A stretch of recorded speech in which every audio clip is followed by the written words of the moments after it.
Good afternoon, Mr. Farnham. What's going on? Allow me to introduce myself. John Blackmore. I work for Frank Cassidy. He asked me to bring you these bottles so you could choose which one you prefer for the game. Oh, sure. I was fixing to leave, but I guess them monuments ain't going anywhere. Well, come on in then. Getting in Farnham's room was easy. Earning his trust was another story. But I always have an ace up my sleeve. Blackmore? You okay, partner? The best way to earn someone's trust is to make them believe they've earned yours. And sometimes, the best way to fake it is to tell the truth.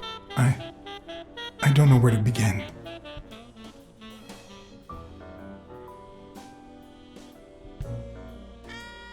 They killed my girlfriend. And no matter how hard I try, I just can't let go. Did those bastards pay for what they done to you, boy? They paid. Well, good. Honor's being restored, and sure enough, our good Lord will see to it that they burn in hell. You need to move on, partner.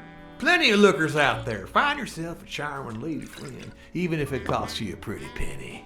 One of the tricks of this trade is to be wary of the biases we all have. They cloud our judgment and blur the person in front of us, painting them with the shades of our preconceived notions of who they should be.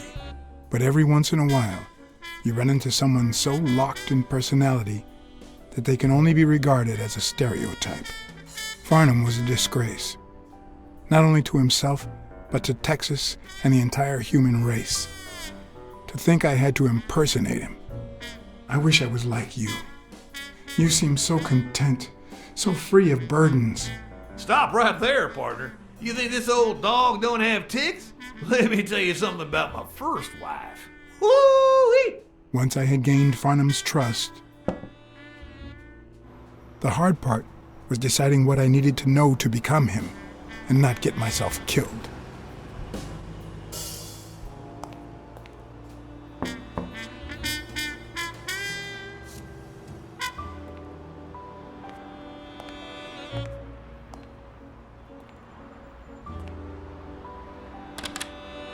What can I do for you, sir? Howdy. My name's Howard M. Farnham II. Okay. Should I know you? What can I do for you, sir? Farnham was one hell of a drinker. I had to get the information out of him before he drank himself unconscious. Otherwise, I'd have to find that information myself.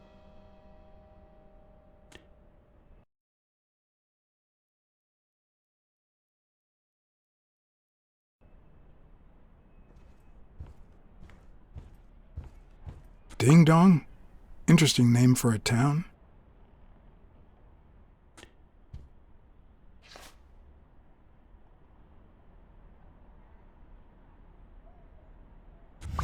Yes, I got a Vietnamese saved last time. No. Please, come in. Of course. I remember you. Take a seat.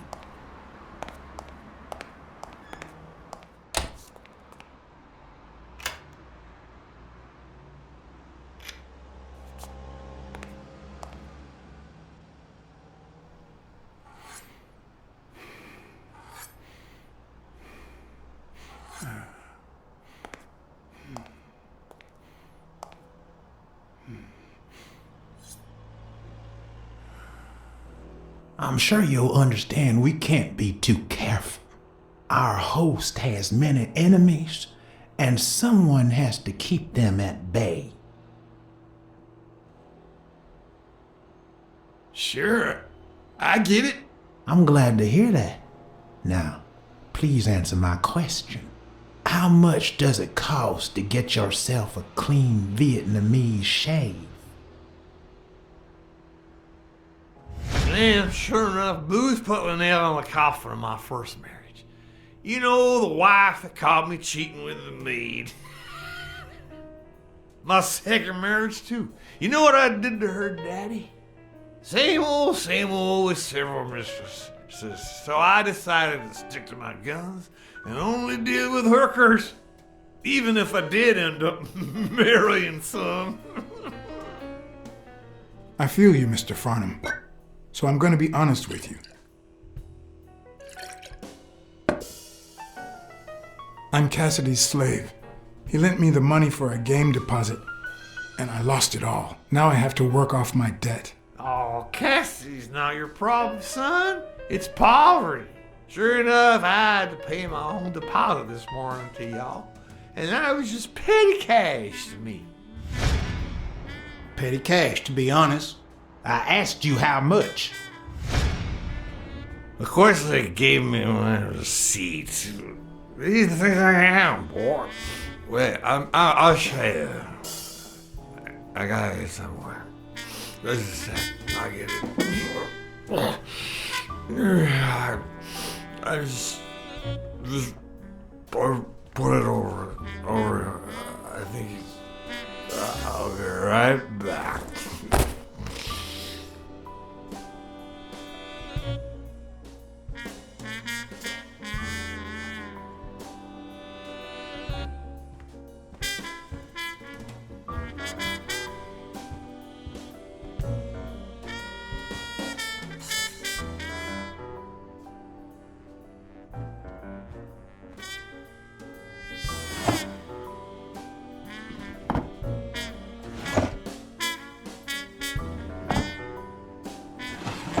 Not even a Bible.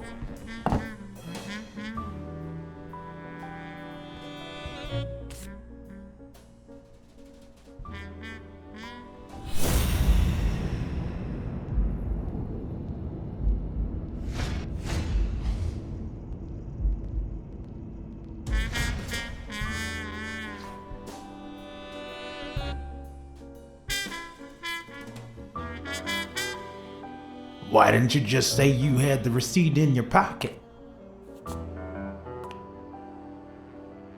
I'm almost certain, but tell me, who told you to come to this barber shop?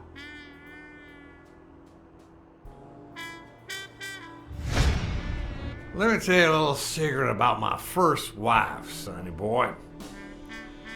When I met that woman, she had no manners, no money, no nothing. Who in the hell?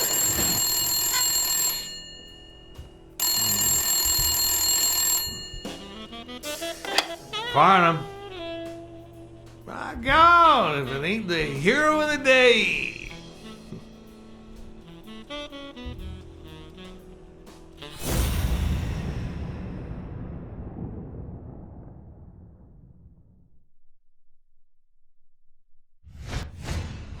It's not going to be easy to sound Texan, but I'll give it my best shot.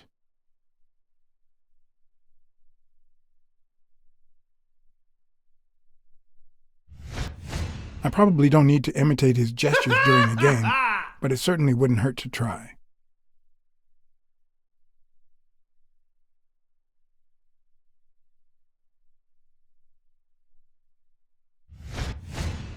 This'll surely imbue me with the Texan spirit.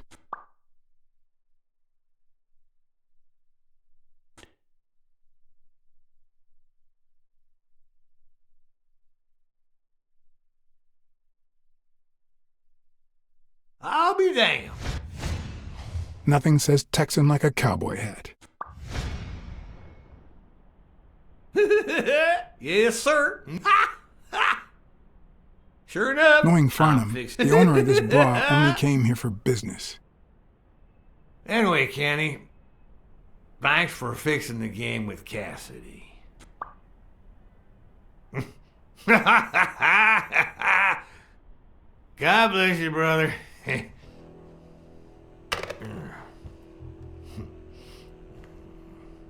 craziest goddamn Texan in New York.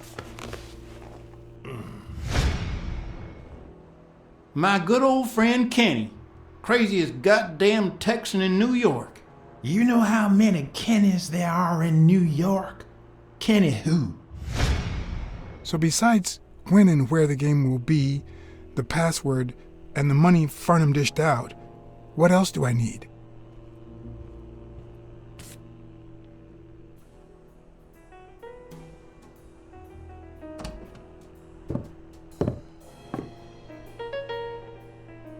Luckily, there was only one Kinney in Farnham's address book, Kinney Eakes, residing at...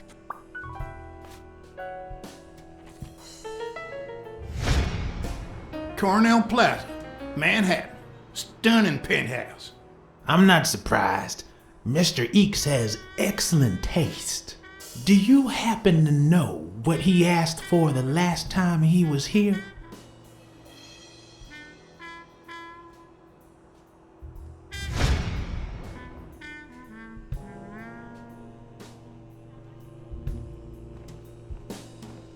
Ding Dong? Interesting name for a town.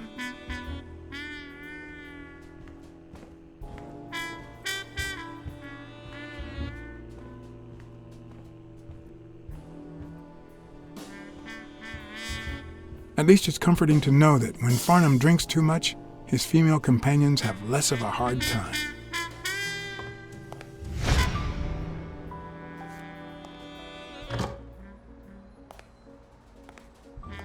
Don't tell me, Billy Bob. This here is my new friend Farnham. Am I right?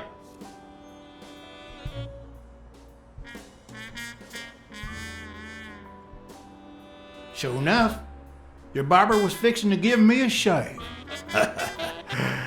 You can get a good shave at another time. Billy Bob is always at our beck and call. Of course. Hey, come on.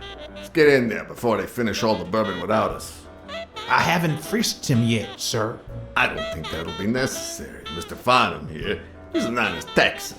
And I'm sure he'll hand over his weapon if we ask him to. Right?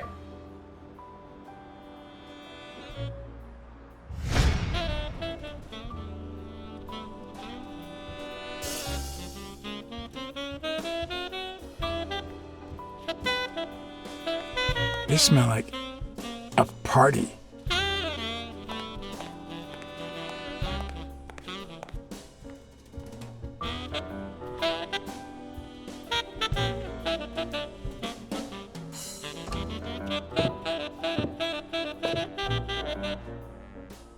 No matter how superficial someone may seem, there's always a way to win their heart.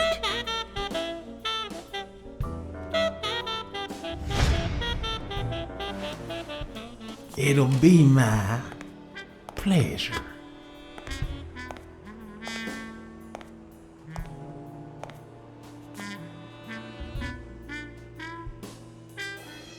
Welcome, gentlemen. Chips are on the table and guns are in the safe. Now, we got a lovely night of poker ahead of us full of smoking and bourbon. So let's get started. Take a seat, Mr. Farnham. Let me introduce you. To my right, wearing gray boxers and weighing in at 140 pounds, the owner of Pink Vice, the largest meat market in all of Manhattan. In other words, a real son of a bitch. No offense to the women he exploits. Our reigning champion, Oswald Quince. A title I aim to keep, provided our new contender here doesn't interfere.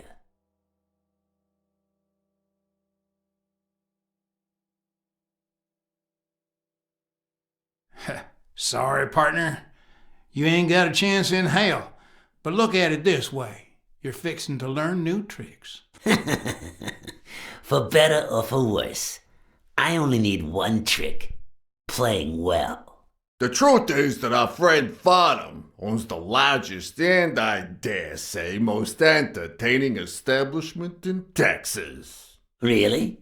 So we're colleagues then? Yeah, you wish, Quince. He owns a casino. Damn. And it's not even in Austin or Dallas. It's actually in a little town called, what was it? Darn it. I looked it up the other day. Had a funny ring to it. I hate it when this happens. I thought they moved all Texan casinos to Vegas, where gambling is legal. You mean Ding Dong, Texas? Ding dong! That's it.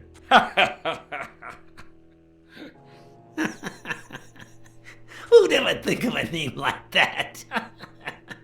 Well, casino or no casino, let's just hope he doesn't keep as many aces up his sleeve as the late Ventimiglia, huh? Amen. To my left, wearing brown boxers and weighing in at 396 pounds, Frank, show some respect, huh? The hospitality tycoon, Polly... no. Tycoon? I just own a small bar with pool tables. Clients drink close to nothing and play even less, but certain business transactions just couldn't happen anywhere else. Damn it, Polly. Why don't I know your last name? Because they took it away from me. You have no idea how good my ex-wife's lawyer is. Women, they even take our damn names.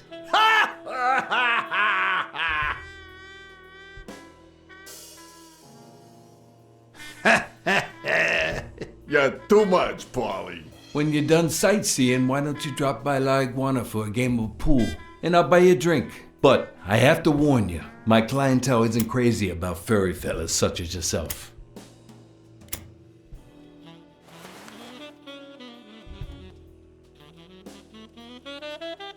Thanks. I love me some pool.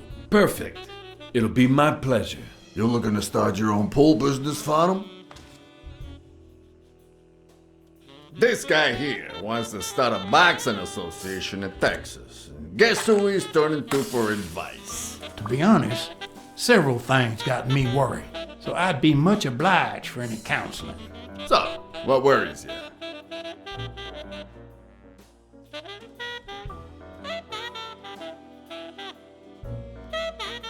Homicidal boxers like Bobby Yale. Ha! That's some piece of news, huh? Hey, I don't know if he did it, but the real problem is that the fight against my champ Stone might not even frickin' happen. The good news is that I've almost convinced the governor to let him out of prison on the day of the fight. Under police escort, that is. I bet you the audience gets a kick out of that. Billy Bob, bring out the bourbon. We're drying up here. I'll deal with a fresh deck, of course. We respect traditions in this establishment. Poker is as boring as it is simple. All you need to do is read people's faces. And even the worst detective has that trick up his sleeve. The real issue is knowing what to play for when there's much more than just money at stake.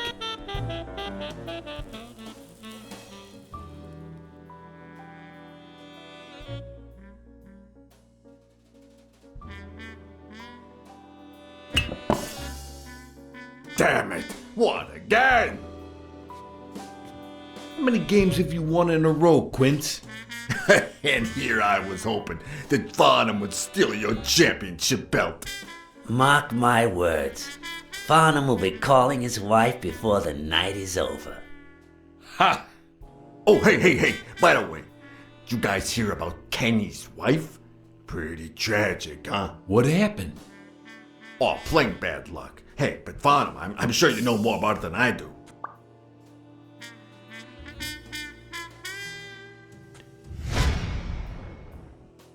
Anyway, Kenny, thanks for fixing the game with Cassidy.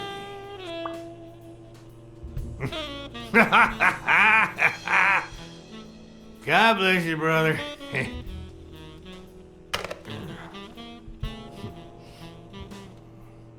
Craziest goddamn Texan in New York. And the poor fella's already got enough on his hands now that his wife... Women just gotta have their vices. But she's in a rehab clinic now, hooked on tranquilizers and all that. That's it, tranquilizers. Don't tell me women don't have their vices, too. Bring out the bourbon, Billy Bob. Come on, give me the bourbon. Maybe I spoke too soon when I said that poker is easy for a good detective. Even when you play to lose, it's best to win the occasional hand to avoid suspicion. But with Quince, it was just impossible. Well, I'll be damned. I don't believe this. See what we mean, Farnham? I still don't get why you keep coming for more, boys. I'm starting to think you all lose on purpose. In which case, you're about to have a blast. Poor Farnham. Came looking to make big bucks in the city with his boxing, and he's gonna lose it all with poker. I hope your counseling will make up for it. Yeah, so how can I be of help?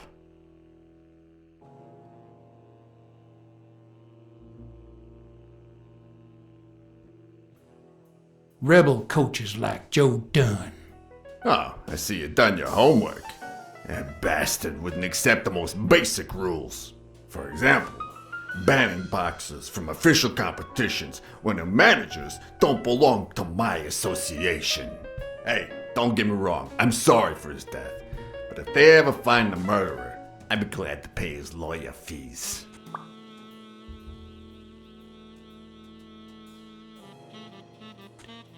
Those there athletes hooking up with each other, like Al Stone and Helen Moore. I see you subscribe to What's News. Yeah, my star boxer, the reigning champion. He's having an affair with America's sweetheart. Hey, I got nothing against those two idiots falling in love. Don't get me wrong, but it's taking a toll on his performance. I don't think he'll lose against Yale, but I'm starting to worry a bit. Come on, let's steal another hand before Quince accuses us of trying to break his winning streak. Ain't gonna happen. Gentlemen, I suggest you never tell your sons about this game, unless you want to lose their respect. Wait, you mean our sons actually respect us? I hear you. There's no way to set boys straight these days. They don't even respond to a good old beating.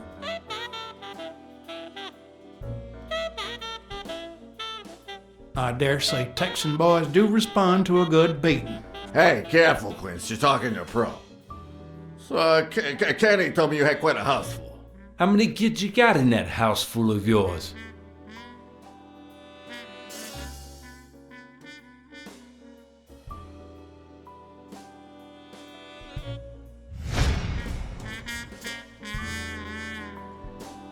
No, that son of a bitch was about to choke on his own vomit.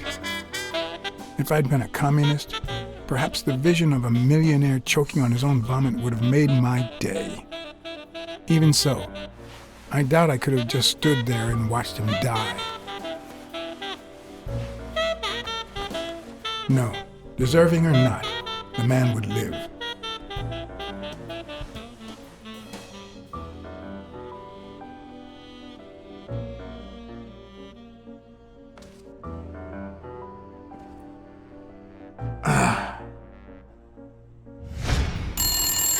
Six, well, that's something. I don't know how you deal with all of them. All boys? Does it have to be now? Oh, never let Quince near one of your daughters. Come on, Folly. Children are sacred. I won't lay Cassidy. a finger on them until they're 12. After that, well... let's just say... some men have needs that can only be met by a young girl that age, if you know what I mean. Are you alright, Farnham?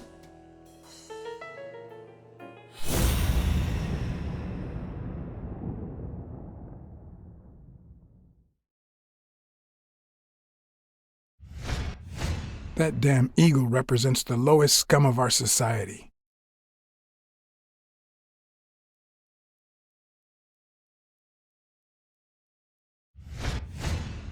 There goes your winning streak, you sick bastard.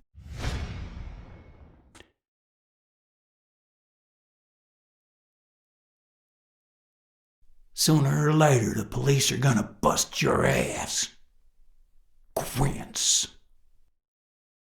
What the hell are you talking about? I bet you're as bad at hiding those poor girls as you are at keeping that ace up your sleeve. What? You lying piece of shit. Quince? Don't believe a word he's saying, Frank.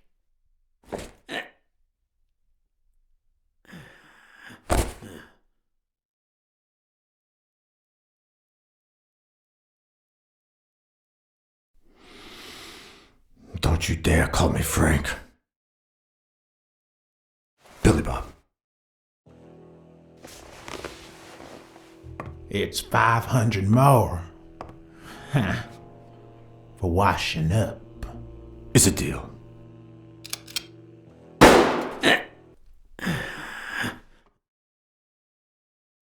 And good call, Farnham. I owe you one.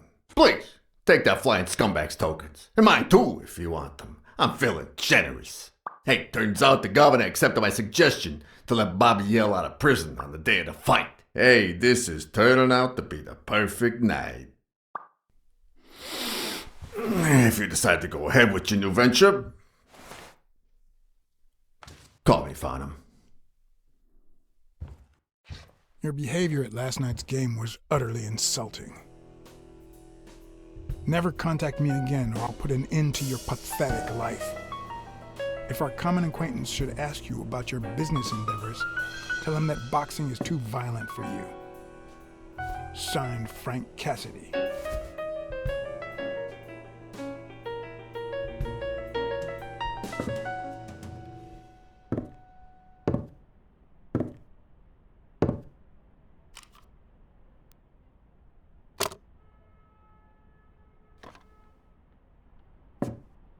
My own tracks would be covered the following morning when Cassidy read this note from Farnham.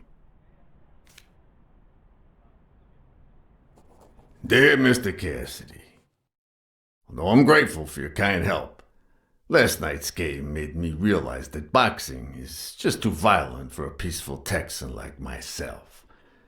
I have decided to invest elsewhere. Yours sincerely, Howard M. Farnham II. Damn Texans.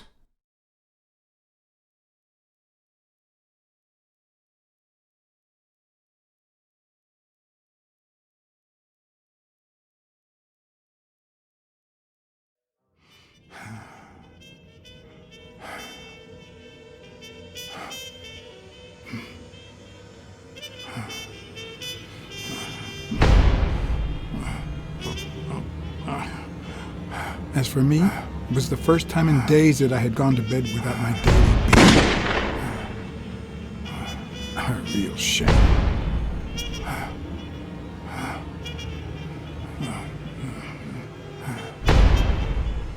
Nothing like a bruised body to help you to sleep like a baby.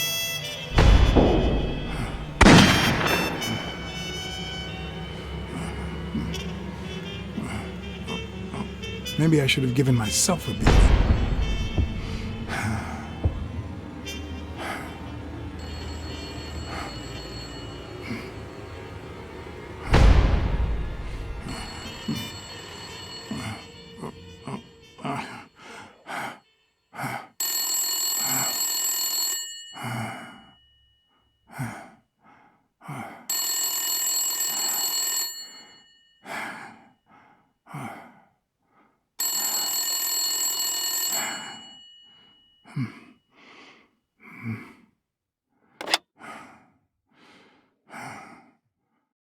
Blacksad. Finally, I need you at the gym now, please.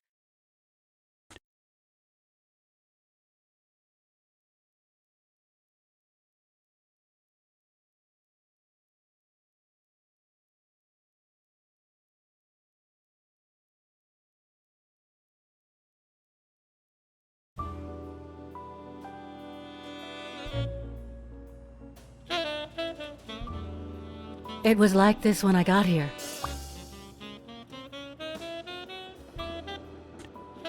When did you get here? I've been calling you for over an hour. Calm down. I'll take care of this. Had you already finished looking through these papers? I wish. Well, I guess you'll enjoy sorting all this again.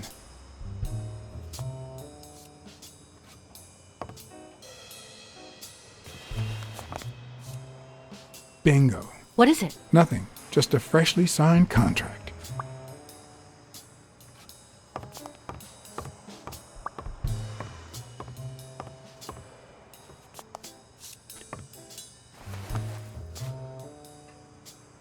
What are you doing? Do you like sardines? Excuse me? Do you like sardines? Ugh.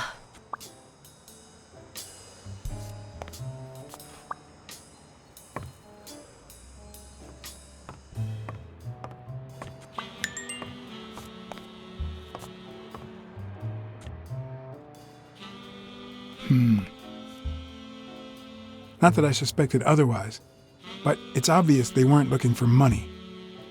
Looks like the burglar isn't interested in bureaucracy. Did they take anything? No, although... When you went in the hospital room to get your purse, did you get the gun as well? Yes. Isn't it there? I put it back. I'd rather not go through that again.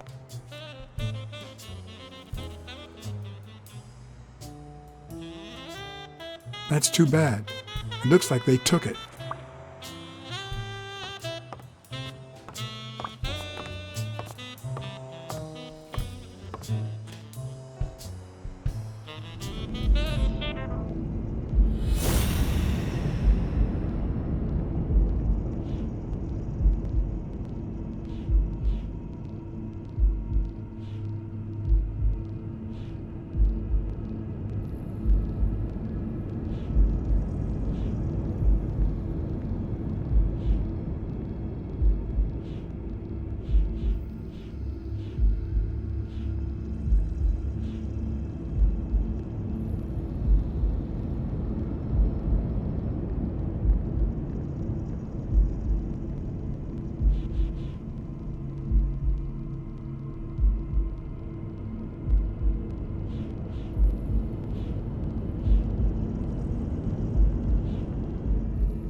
It looks like O'Leary has rigged the fight between Stone and Yale.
It's pretty clear that Helen Moore's cigarette case was a gift from O'Leary.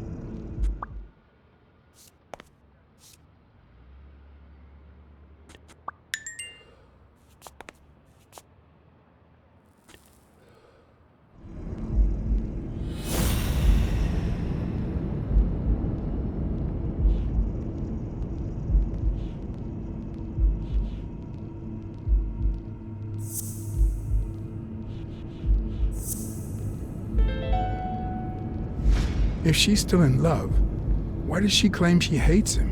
What is she hiding?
No, the footprints don't match. Or if O'Leary killed Dunn, he did it without stepping in the paint, or in different shoes.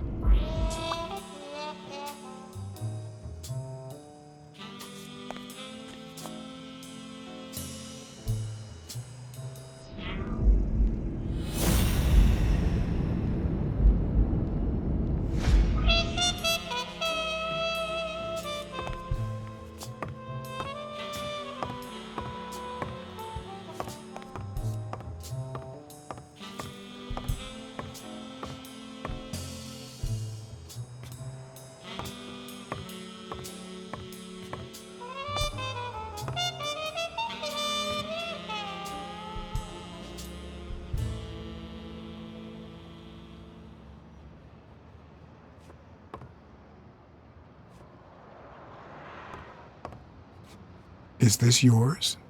I think it belongs to the new cleaning lady. Mary just wasn't working out, so she left. Clarice Freeman? Yes. You think she did this?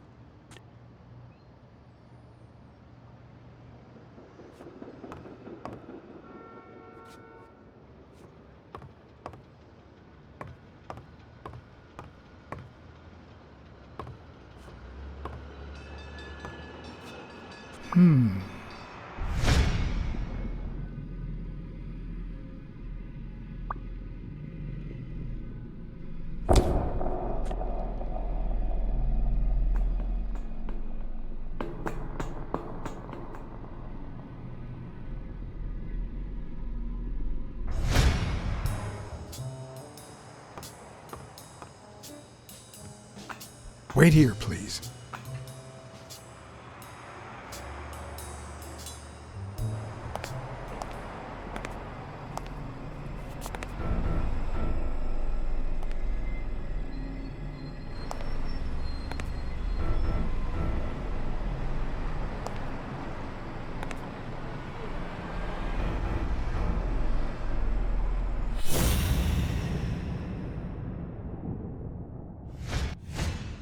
Could be a knife wound. The murder was brutal.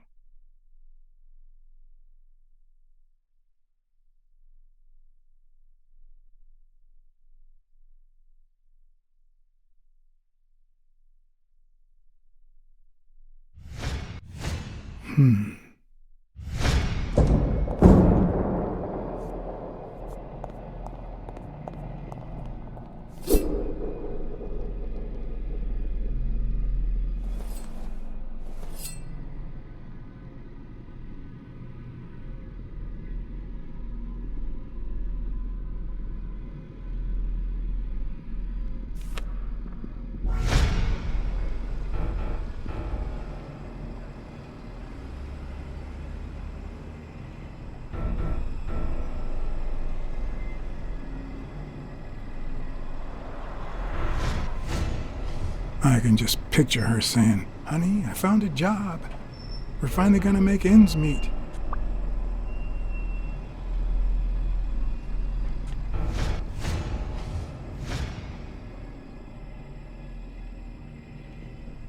Ah, damn.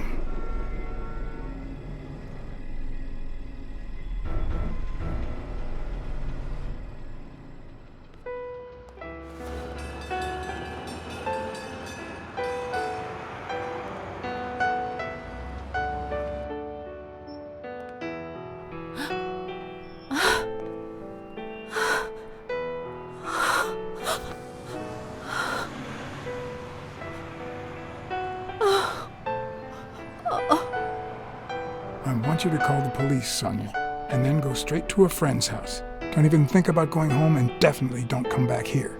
I'm staying at a friend's house. I haven't even set foot in my father's place yet.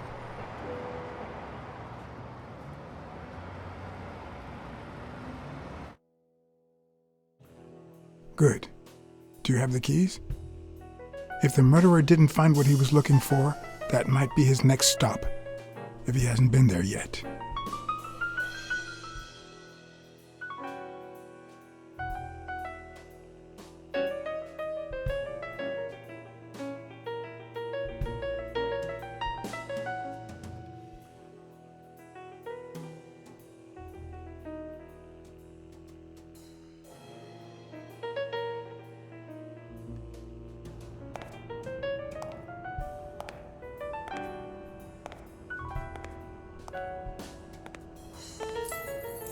For once I had the keys to the place, which meant I wouldn't have to use my lockpicks or...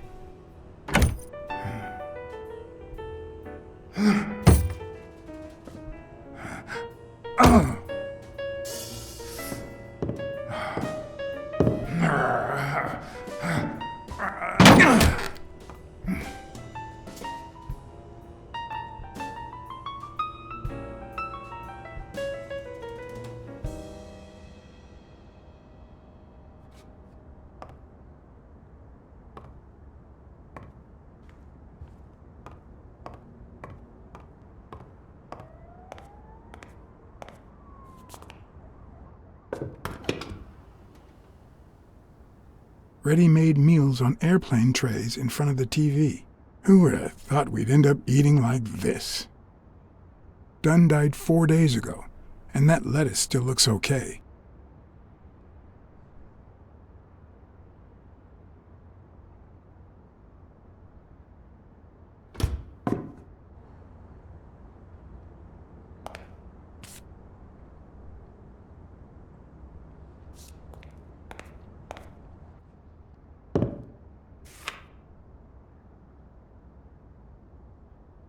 Of course.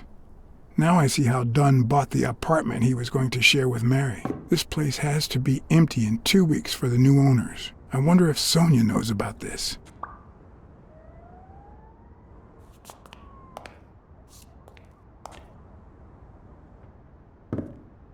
Sardines. It's been open for a few hours.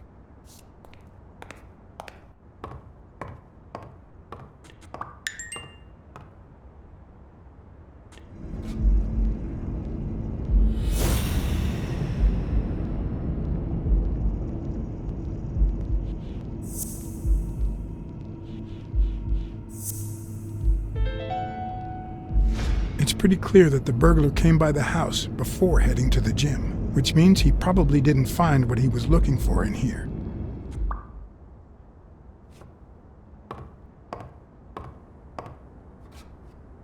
Elaine. I think that was Dunn's wife's name, according to Jake.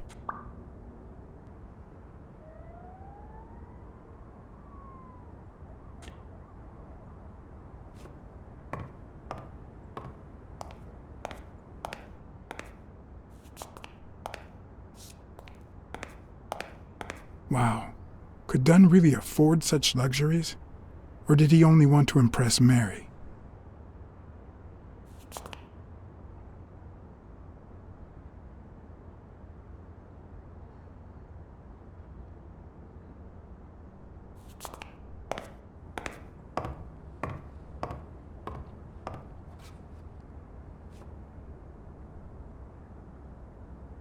Is this how he got in?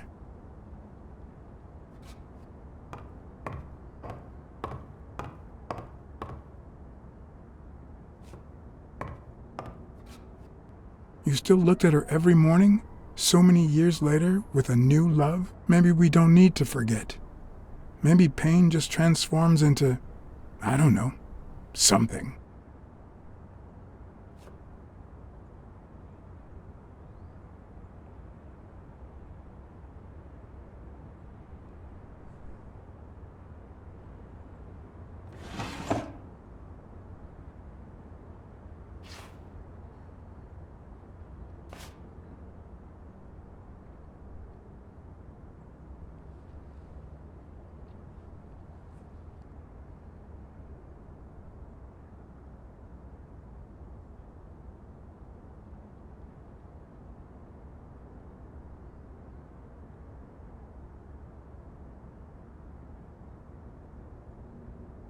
This is too private.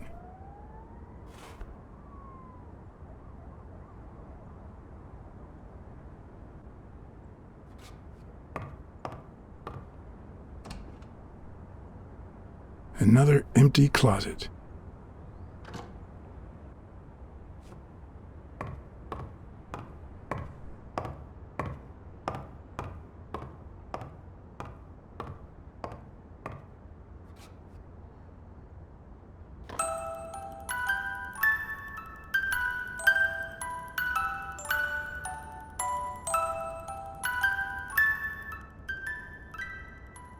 Could this be the origin of Sonia's interest in business management?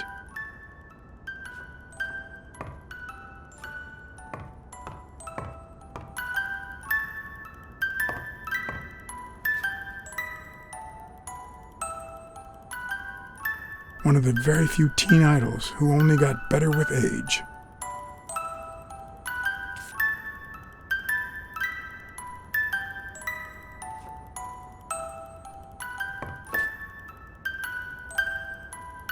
What's this doing here?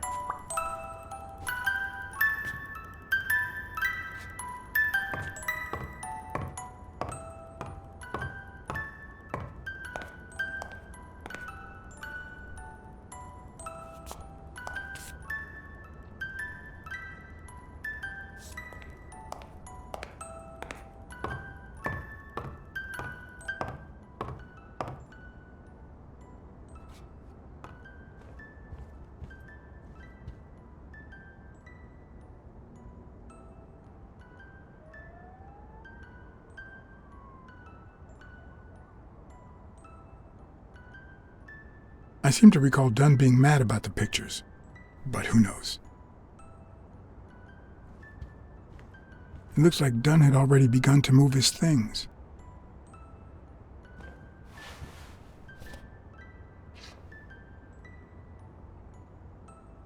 Dunn? Thorpe? No idea. And these two, they look familiar.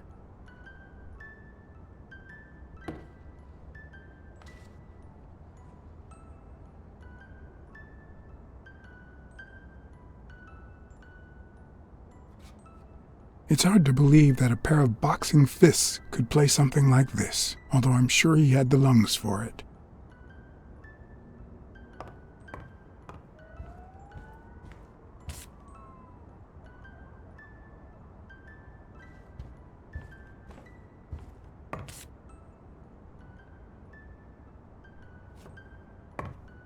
As I glanced at the telephone, I remembered the weekly password for O'Leary's illegal gambling operation, and the reward he had given me for telling him about Colbert and his wife.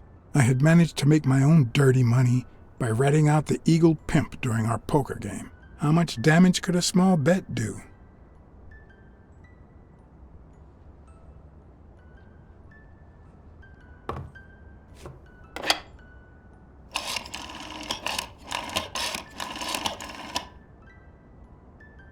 Yes. Wild strawberries. Welcome, sir. May I ask for the beneficiary of your bet? I'd like to bet on Sonia Dunn's behalf. Event? Stone versus Yale, Madison Square Garden. Got it. Amount? $15,000. Winner? Yale wins. Place of delivery? I'd seen several locations written out in O'Leary's basement, but I could only remember one, courtesy of my new matchbox, La Iguana Pool Room. All right, sir. Good afternoon.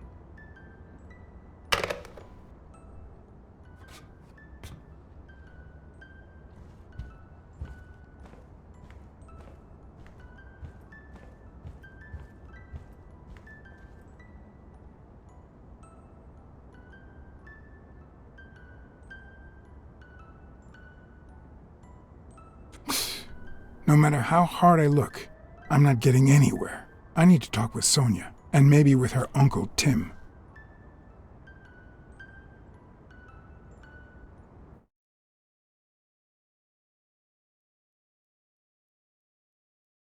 It brings back, I don't know.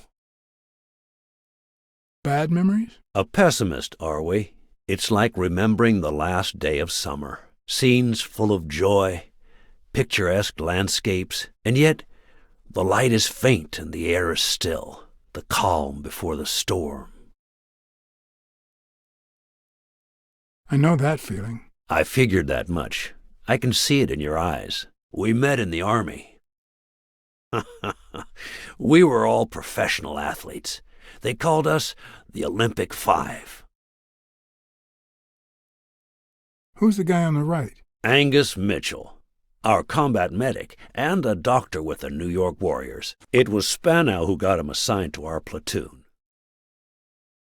Hey, isn't that Craig Spano? The guy on the Morley's billboards? Yes, indeed. Our captain. He was the oldest, after all, and star of the New York Warriors. He was an orphan, you know. But he loved the sport so much that he said baseball was his family. He was the one who had Mitchell assigned to our platoon. Who's the guy on the left? Ah, Viktor Sukovsky, the athlete. You've probably heard of his medals. Was Dunn already boxing? Yes, he was. I had already seen him fight before I even met him. He was as humble in the ring as he was in life. He'd always let his rivals take the initiative. I remember how he barely dodged the blows. If you didn't look at his feet, it seemed like he wasn't even moving. And the footwork, pure dancing. You could almost hear the music. The song would play until his opponent was exhausted. Then came the drum roll, followed by Dunn's victory by KO. What about you? I had just signed with the Milestones. I hadn't even played my first game, but people said I had a bright future ahead of me. But the war got in the way of that bright future. Huh? No, I made it big when I came back. Best time of my life. Don't you remember that cop at the hospital? The one who let me in exchange for an autograph? Trust me, nobody calls you Iron Arm if you're just sitting on the bench. Who would have thought that I'd end up becoming Tim Iron Legs Thorpe? What happened? I fought the Nazis for 2 years, up there in the sky, over Europe. And I never set foot in a field hospital. 3 years later, I crossed the street without looking. And look at me now. What happened to all of them? Zhukovsky died the same day they injured Dunn. Dunn received an honorable discharge and came home. He quit boxing and opened his gym. Mitchell was redeployed to a field hospital. Spano and I continued in the same unit, but nothing was ever the same. You see what I meant with the last day of summer. And after the war, well, who the hell cares? I do. What happened to Spano? Well, you've seen the billboards. He made it big time. When I was forced to retire, I got him some advertising deals. That's how I founded this agency. But then, something happened to him. He became sullen. He fell out of shape, and slowly but surely lost touch with reality. He withdrew from public life and broke off our friendship. Haven't heard from him in, 3 years? And believe me, I've tried to contact him.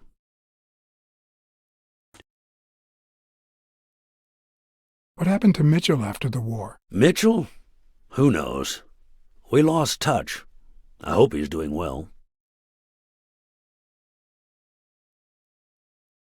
I think I saw Mitchell not too long ago, but I can't remember where. Seriously? Please try to remember. I'd love to hear from him again. I'll do my best.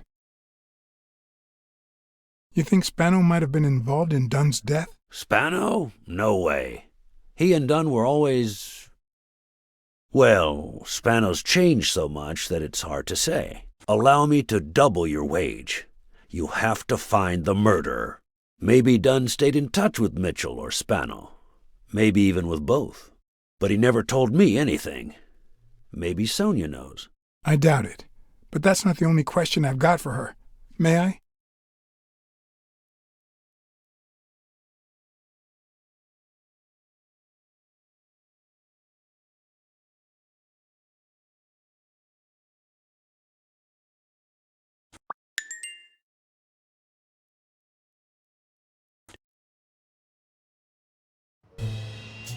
Yes?